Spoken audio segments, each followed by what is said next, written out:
Indonesia ini besar, Indonesia ini subur, Indonesia ini bisa maju kalau petaninya maju.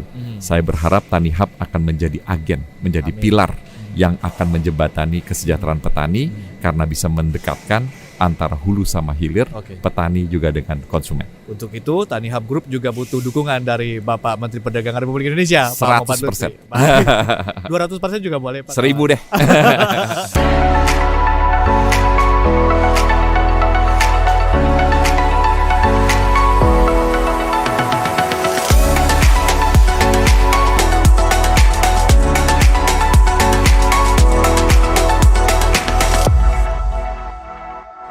Halo, apa kabar semua? Kembali bergabung bersama kami di podcast atau video podcast Tani Talks by Tanihub Group.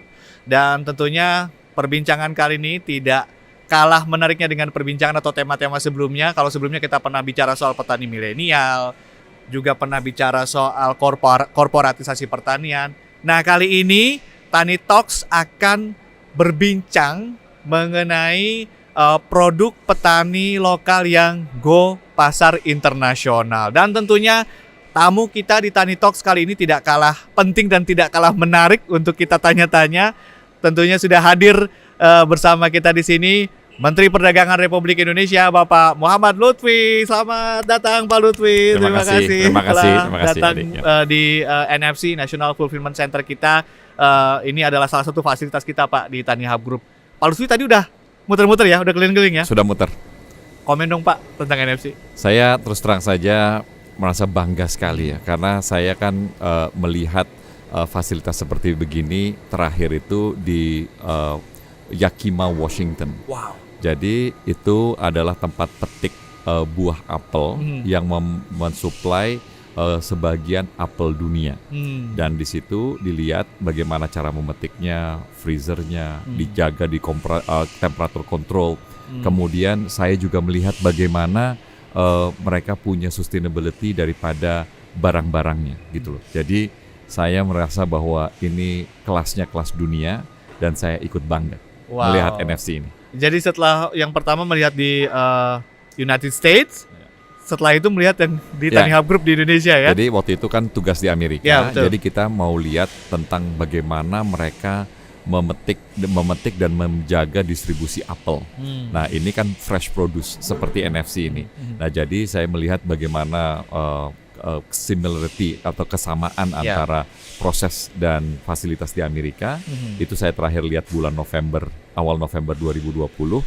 Dan tentunya begitu melihat di sini seperti ini, ini merupakan suatu kebanggaan yang luar biasa. Dan karena begitu saya yakin nih Indonesia akan maju. Ini akan jadi warehouse 4.0 loh Pak Menteri. Ya, makanya jadi ini kan 4.0 itu kan adalah mergingnya antara manusia, elektronik, IoT ketemu jadi satu. Dan yang paling penting dari semuanya ini adalah traceability daripada barang-barangnya supaya ketahuan dari mana asalnya, dan ini akan menjadi kunci daripada sustainable, daripada logistik di masa yang akan datang.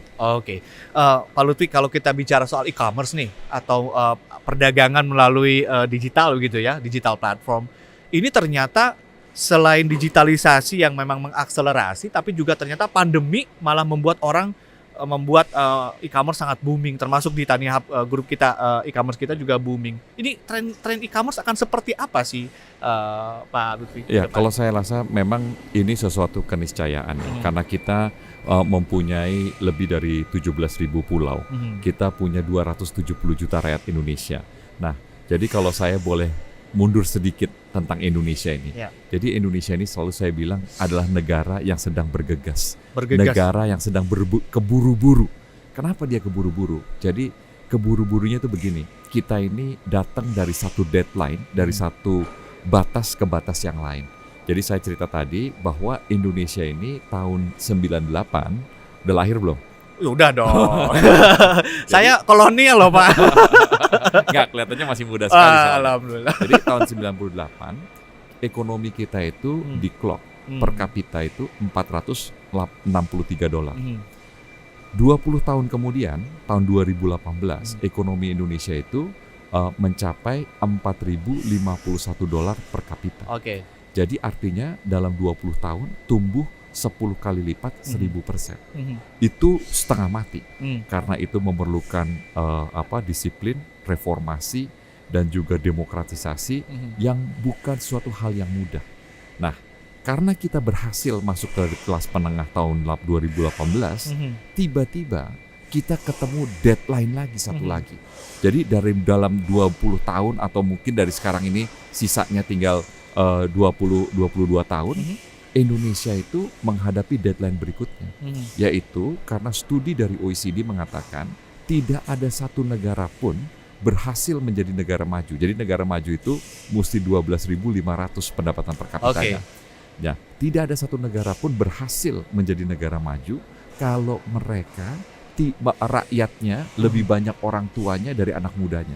Dalam kata lain, demographic bonusnya sudah habis. Nah, di sini demografi bonus lagi terjadi di Indonesia. Indonesia akan kehabisan demographic bonusnya itu adalah antara tahun 2038 sampai 2040. Deadline tuh. Deadline. Another deadline. Deadline. Jadi sekarang kuncinya adalah Indonesia mesti 3 kali lipatkan GDP per kapita kita sebelum demographic bonus kita habis, yaitu tahun 2038. Ya. Jadi kalau kita kurangin sekarang tahun 2021, sebenarnya ini di depan mata. Gitu kan ya, dalam 18 tahun ke depan ini, 17 tahun ke depan ini, kita mesti men-triple our GDP. Ya. Nah, untuk kalau tidak kita men-triple GDP ini, kita akan stuck di middle income trap, di jebakan kelas menengah. Nah, untuk keluar dari jembatan kelas menengah ini hanya ada 2 cara, yaitu investasi di infrastruktur dan transfer of technology dengan cara pendidikan yang baik. Nah, ketika 2 hal ini sedang kita kerjakan, gitu kan ya, Pak Jokowi kan lagi bangun infrastruktur. Kenapa? Karena kita kepingin infrastruktur ini bisa mengeluarkan barang-barang Indonesia yang ada di pelosok-pelosok itu bisa keluar menjadi nilai ekonomi. Ya. Nah, nilai ekonomi ini menciptakan nilai tambah dan nilai tambah ini akan memerangi kemiskinan dan menciptakan kesejahteraan. Nah, ini saya sampai nih kepada platform digital yang Anda tanya tadi. Nah, kita sudah hitung gitu kan ya masalah daripada pertumbuhan tersebut. Nah, ternyata ketika pandemi COVID-19 ini terjadi, ada explosion, ada suatu ledakan yang luar biasa, yaitu digital ekonomi dengan market platform yang ada secara online. Nah, ini tumbuhnya kalau kita lihat dari tahun ke tahun itu tidak 100, tidak 200, tidak 300%. Tapi Goldman Sachs mengatakan 300 paket yang tambah ini ada 381% pertumbuhannya. Bahkan ada yang mengatakan bahwa naiknya itu hampir 7 kali lipat, tergantung bagaimana melihatnya. Apapun angkanya, kita tahu bahwa digital online trading ini, platform ini di Indonesia ini tumbuh subur dan mendekatkan penjual pembeli, gitu kan ya. Dan sekarang ini karena ada Tanihub, penjual pembeli dan petani. Dan ini menjadi suatu satu lingkaran yang akan menciptakan nilai tambah, dan saya yakin Indonesia akan menjadi maju karena platform digital ini tiba-tiba menjadi infrastruktur baru untuk Indonesia tumbuh menjadi negara maju. Gitu. Pak Lutfi, ini soal value added tadi Pak Lutfi sempat singgung. Secara keseluruhan nih Pak, e-commerce yang sedang bertumbuh pesat di Indonesia ini apakah memang sudah memberikan added value kepada perekonomian Indonesia, khususnya petani dan UMKM gitu. Kita bicara general dulu nih Pak. Kalau UMKM sudah belum sih Pak? Kalau saya lihat UMKM, saya sederhana gitu ya. Saya pernah baca satu artikel di majalah ekonomi. Cerita tentang bagaimana ada platform digital, saya nggak sebutin namanya deh gitu ya. Itu bisa jual martabak di sekitar Jakarta tahun 2018 itu omsetnya 500 miliar. Berapa sih tukang martabak di sekitar Jakarta? Ya kan? Kalau misalnya ada 1.000 aja, berarti kan pendapatan mereka 500 juta.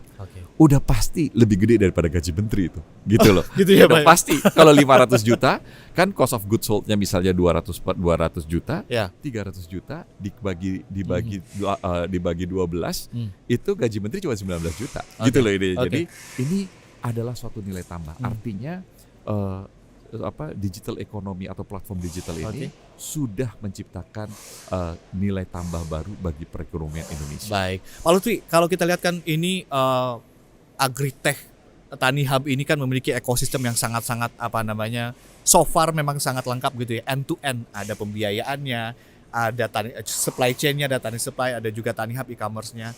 Nah, tadi Pak Lutfi sempat menyebut soal penjual martabak gitu ya. Apakah dengan ekosistem seperti ini, seperti Tani Hub Group ini memungkinkan tiba-tiba ada petani yang sukses, mungkin pendapatnya berkali-kali lipat, mesejahterakan petani. Menurut Pak Lutfi gimana nih? Nah, gini, saya terus terang saja begitu melihat Tani Hub ini, saya nih impress ya. Karena kenapa? Karena saya yakin Tani Hub ini sudah lewat asam garam daripada melakukan kegiatan ekonomi. Kenapa? Jadi gini, masalah daripada pertanian di Indonesia ini kan sebenarnya kearifan lokal. Ya. Dia ini sudah hidup dengan caranya, sudah beratus tahun, mungkin kalau tidak lebih lama dari itu. Ya.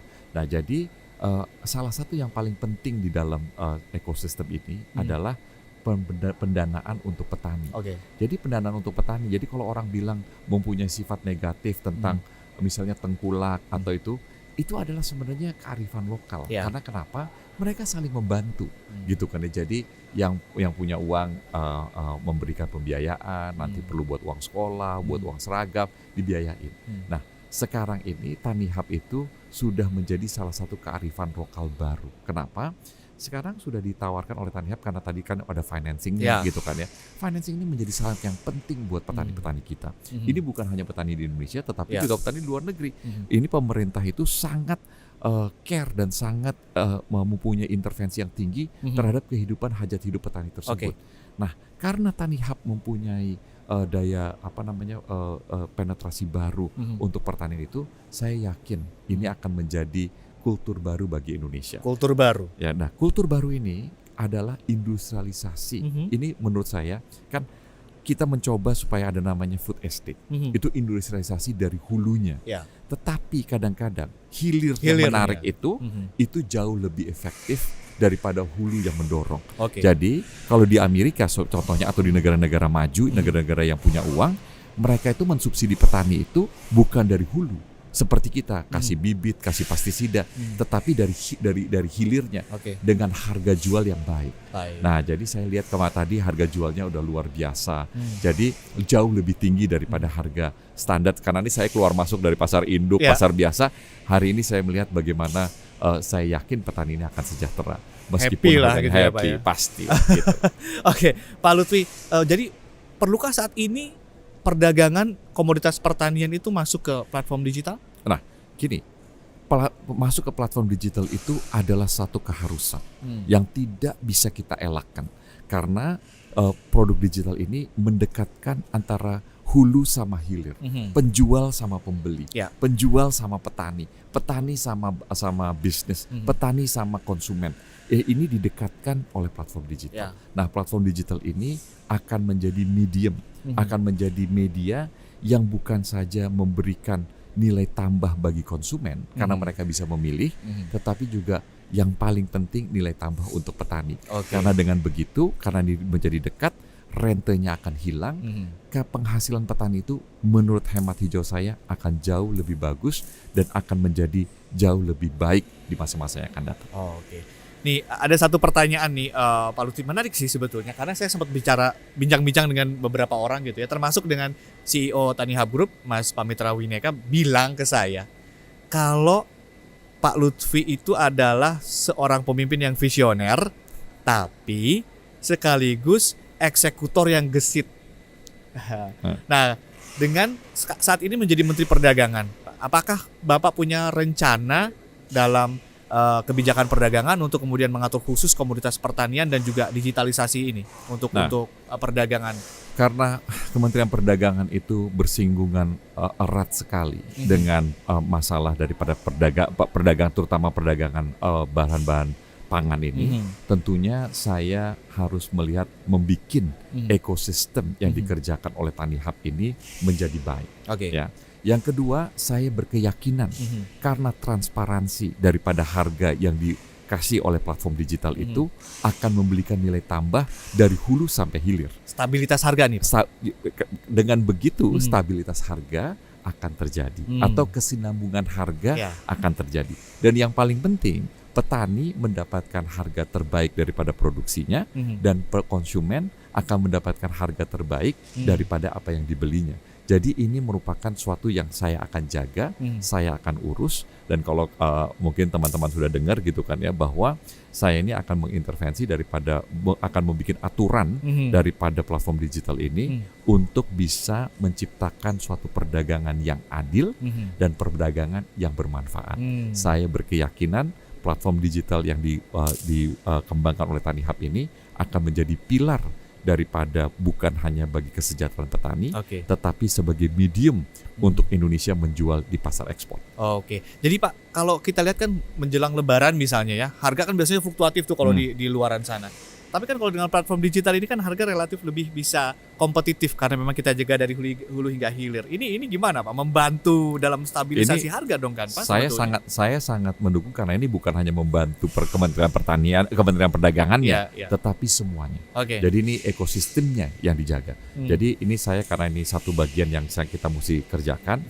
Nah, saya katakan selalu bahwa kita harus jaga yang di domestiknya gitu tanpa mengurangi floodgate daripada ekonomi kompetitif di seluruh dunia, tetapi saya yakin ini Indonesia ini mempunyai tanggung jawab karena kalau kita lihat studinya di ASEAN itu yang bisa menghasilkan pertanian terbesar itu hanya 2 negara, yaitu Myanmar dan Indonesia.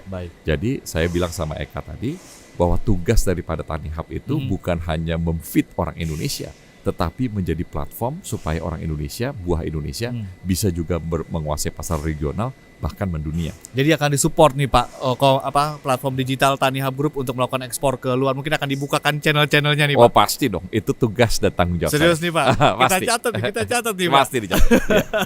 Nah, berarti ke depannya nih Pak, menurut Bapak apa yang harus mungkin saran gitu ya untuk kemajuan Tanihub ke depan nih Pak? Ya, jadi ada 2 hal. Untuk di pasar domestik, saya rasa Tanihub itu tidak terelakkan. Dia akan menjadi besar dan dia selama dia adil gitu kan ya, dia akan menjadi platform yang sangat penting.